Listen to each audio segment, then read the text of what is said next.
Olá a todos, graça e paz. Hoje é quinta-feira, dia 13 de agosto. Estamos aqui para mais um tempo de reflexão, de meditação na Palavra de Deus. E hoje eu gostaria de pensar sobre um dos desafios que o Evangelho traz às nossas vidas. O Evangelho é extremamente desafiador a todos nós. Ele desafia a nossa forma de enxergar as coisas e a nossa forma de nos relacionar conosco mesmo, a nossa forma de nos relacionarmos com Deus e a nossa forma de nos relacionarmos com o próximo. E eu gostaria de recorrer a um texto que está registrado lá no Evangelho de Mateus. São algumas palavras de Jesus, algumas palavras desafiadoras, como estamos falando. E nós vamos ler então Mateus capítulo 5, do versículo 43 até o 48. E diz o seguinte a palavra de Deus: Ouvistes o que foi dito: amarás o teu próximo e odiarás o teu inimigo. Eu, porém, vos digo: amai os vossos inimigos e orai pelos que vos perseguem, para que vos torneis filhos do vosso Pai que está no céu, porque ele faz nascer o sol sobre maus e bons, e faz chover sobre justos e injustos.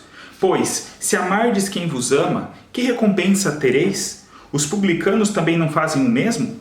E se cumprimentardes somente os vossos compatriotas, que fazeis de especial? Os gentios também não fazem o mesmo? Sede, pois, perfeitos, assim como perfeito é o vosso Pai Celestial. Como dissemos no início, o Evangelho ele é extremamente desafiador. E ele vem romper com uma forma natural do ser humano pensar. A forma natural como o ser humano encara a vida, encara as realidades, encara os seus relacionamentos e os desafios que ele tem nesse relacionamento com as outras pessoas. E também nós vemos um rompimento do Evangelho com um pensamento religioso. O Evangelho também não se conforma, não se encaixa dentro de um sistema religioso, mas ele nos apresenta uma dinâmica diferente. Então nós vemos aqui Jesus usando essa expressão que é usada por várias vezes nesses capítulos de Mateus, que é: ouvistes o que foi dito aos antigos, eu, porém, vos digo. Jesus está se referindo à lei que havia sido entregue para o povo. Na verdade, a lei não estava errada, a lei não estava incorreta, mas Jesus estava querendo aprofundar a compreensão que as pessoas tinham e quer aprofundar a nossa compreensão a respeito da lei. Ele está mostrando para mim e para você, assim como para aquelas pessoas, que Deus não está preocupado em que nós cumpramos simplesmente uma lista de obrigações. Então a gente tem uma listinha e a gente vai checando aquilo que a gente faz, aquilo que a gente não pode fazer e pronto, está tudo certo. Na verdade, Jesus trata daquilo que nós chamamos do espírito da lei. Toda a lei dada por Deus, mesmo lá através de Moisés no Antigo Testamento, ela tem um princípio por trás, ela tem um porquê, ela tem um fundamento, não é algo dado à toa. Deus não quer complicar as nossas vidas e falou: vou fazer uma lista de tudo que eles têm que fazer e de tudo que eles não podem fazer. Não, na verdade Deus está preocupado com a nossa vida e quer que nós experimentemos a sua vontade e que nós vivamos da melhor maneira.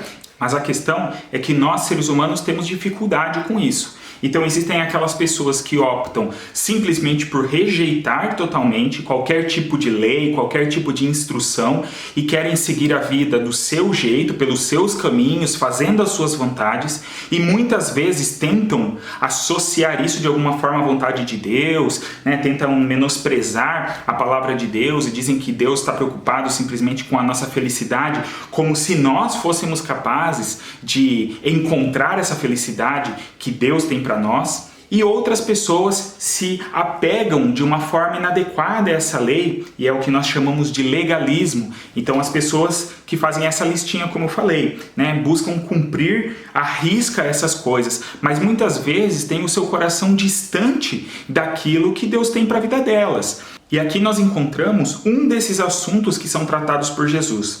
Os capítulos 5, 6 e 7 de Mateus são conhecidos por nós como o Sermão do Monte ou o Sermão da Montanha. E é então um momento em que Jesus para ali e dá esse grande ensinamento às pessoas. É um texto muito precioso, muito profundo, que traz muitas verdades para nós.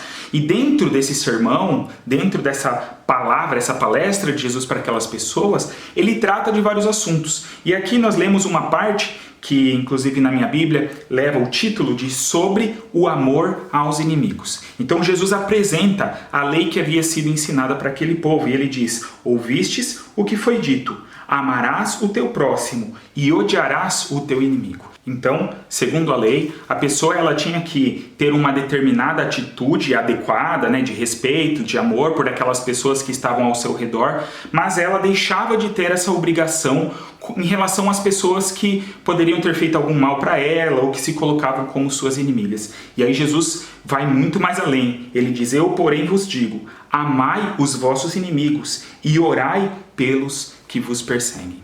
E é interessante no que Jesus se baseia para afirmar isso. Ele diz que nós devemos fazer isso para quê? Para que vos torneis filhos do vosso Pai que estás no céu.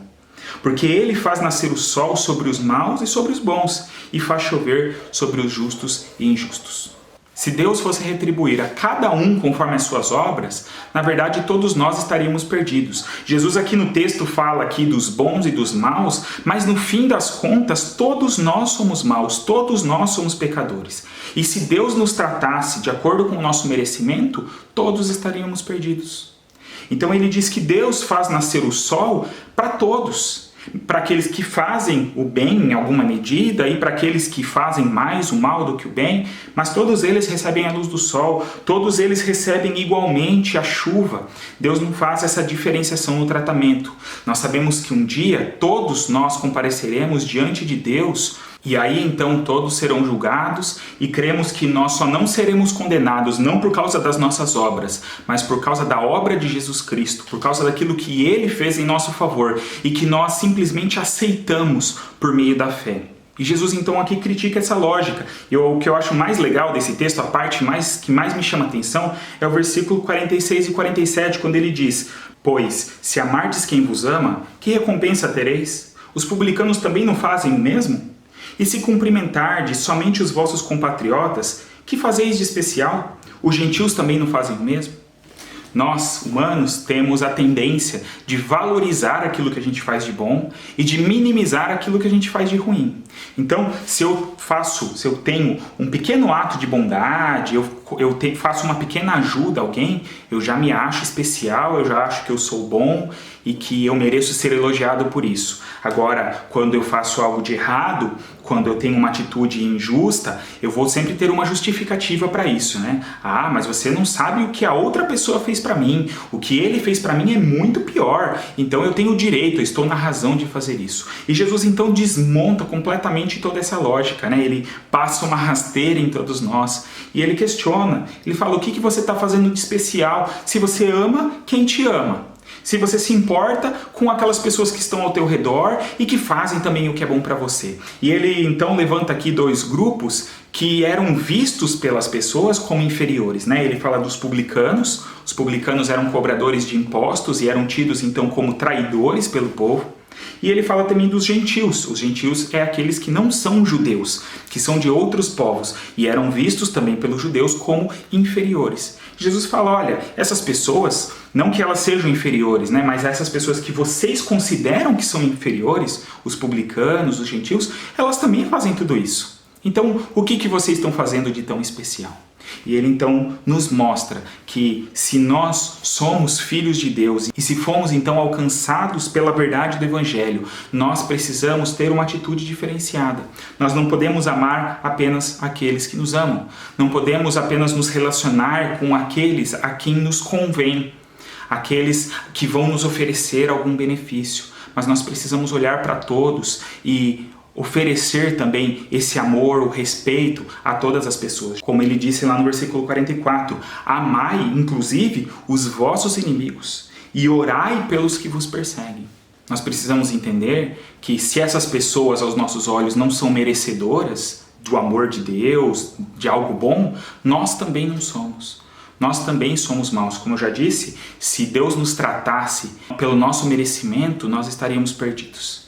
Mas Ele nos trata com base no amor, na graça e na bondade. E nós somos convocados a viver da mesma forma. E aí o versículo 48, que encerra aqui o capítulo 5, diz: sede, pois, perfeitos, assim como perfeito é o vosso Pai Celestial. Na verdade, nós sabemos que nunca poderemos chegar à perfeição de Deus. Nós somos falhos, pecadores, e especialmente aqui nesse mundo, quando ainda temos a presença do pecado na nossa vida, mesmo que já tendo sido lavados e redimidos e salvos por Jesus Cristo, nós ainda sofremos a influência do pecado, nós nunca conseguiremos ser perfeitos. Mas aqui Jesus nos chama a olhar para Deus e a ter a ação de Deus como referencial para a nossa ação. Nós não podemos olhar para o nosso redor, olhar para esse mundo miserável, para essa situação triste e terrível que nós vivemos hoje, de falta de amor, de falta de interesse pelas pessoas, de tanta maldade, de tanta violência, e não podemos simplesmente sair reproduzindo isso e achando que é correto, que é um direito, porque afinal de contas todo mundo age assim comigo, então eu vou fazer isso também. Não, o nosso alvo, o nosso referencial é o próprio Deus, é a ação dele. Ele nos dá o exemplo de como devemos agir. Como Jesus diz aqui, ele manda o sol e a chuva sobre os maus e sobre os bons, sobre os justos e sobre os injustos. E ele quer que nós façamos o mesmo. Que nós nos esforcemos, no mínimo, para viver isso, para fazer isso. E nós só poderemos cumprir isso em alguma maneira se nós tivermos o nosso coração ligado a Ele. Se nós tivermos de fato essa devoção a Ele, esse relacionamento com Ele, esse interesse de caminhar com Ele dia após dia. E aí nós percebemos então que não é uma questão daquela listinha que a gente falou. Não é uma questão de que eu tenho que cumprir alguns itens, não posso fazer algumas outras coisas e assim então eu sirvo a Deus e assim eu sou um filho de Deus. Não, eu devo caminhar com Ele, eu devo olhar para a Sua palavra, eu devo olhar especialmente para a vida de Jesus e devo basear a minha vida na vida dele. Assim, nós conseguiremos superar essa lógica perdida, pervertida humana. Assim, nós poderemos também superar as lógicas distorcidas das religiões e poderemos viver de fato o que o Evangelho tem para nós. Isso com certeza será um processo nas nossas vidas, não é uma coisa automática, não é algo que nós aprendemos de um instante para o outro. Mas se nós tivermos essa disposição real no nosso coração de caminhar com Cristo, de aprender da parte dele, de permitirmos que o Espírito Santo fale aos nossos corações e conduza as nossas ações, nós a cada dia nos aproximaremos desse ideal que ele tem para nós. Eu gostaria de orar com você neste momento. Nosso Pai, nós te agradecemos mais uma vez pela Tua Palavra, porque ela fala aos nossos corações, porque ela nos desafia, ela não nos deixa confortáveis, ela não passa a mão na nossa cabeça e aceita tudo que nós fazemos, e nós reconhecemos, ó Deus, que ainda há tanto para melhorarmos. E hoje nós vimos uma dessas áreas, um desses assuntos que precisa, ó Deus, de mudança na nossa vida.